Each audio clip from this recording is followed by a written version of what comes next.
All right. Hi, everyone. We're back again with Motivation Toronto, and we're talking with an amazing founder over here called Laurent, all the way from Montreal. I'm going to give the stage to him to let us know what he's building, and what he's doing right now is fun. So what I'm building is called Palconf, and we're basically turning the art of selling at a conference into a science.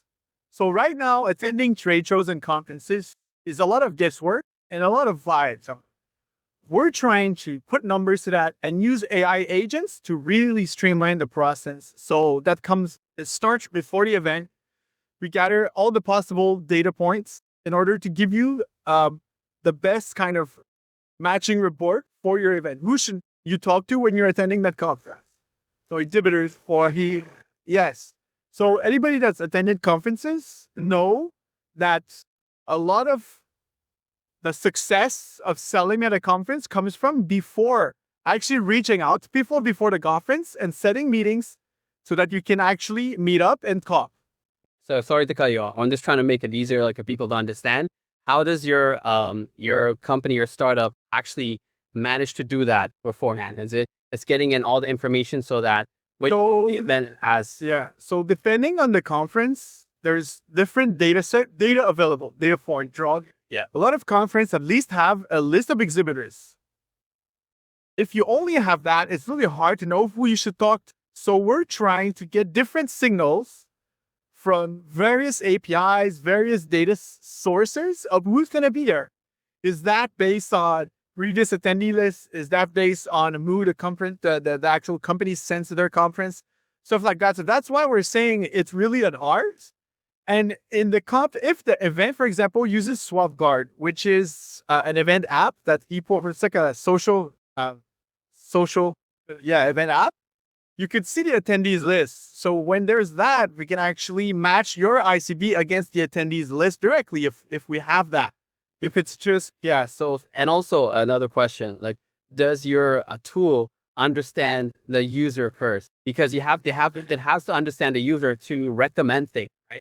How does that happen? So that's a great question. So we have our own in AI chat. The first step is onboarding. We give us your name and your company URL.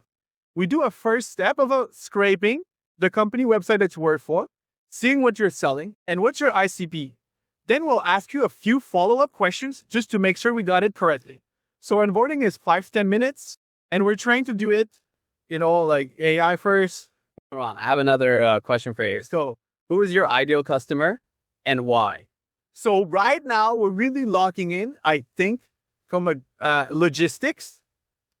People that sell in logistics, like 3PLs, third-party logistics, because they're attending a lot of conferences and they're selling horizontally. So to many industries, because logistics are in every single industry, you have to ship your stuff, you have to plan routes and stuff like that. So we find that people selling logistics, like freight packages and stuff like that, they're going to a lot of conferences, which means trade shows, which mean also because they're not specific to an industry, they're constantly like rewriting the context of that conference and like changing the landscape of who's going to be there.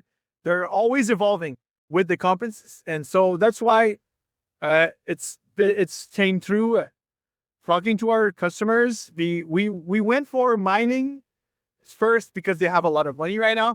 Then we switched to manufacturing because the conferences have a lot of attendees, a lot of exhibitors, a lot of companies. So there's a lot of data. But then now logistics is the same, but they're also across industries and rate state. I love it. Okay, and this is probably one of the last questions. What are you looking for right now in terms of like connections, or whether it's partnerships, like in the state that you are right now? What are you looking for again in your network, right? Because it's going to be posting somewhere, right? And you want to see, well, you're in the business of network.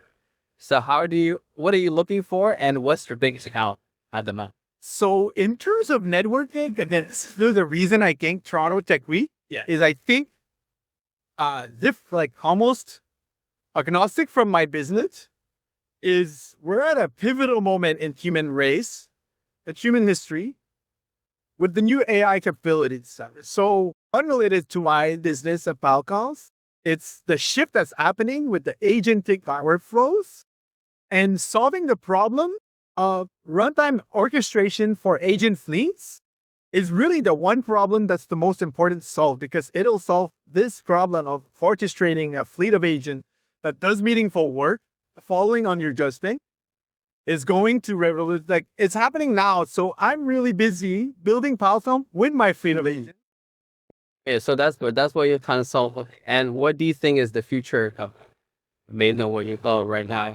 How do you how do you see the future play out when it comes to work with all this?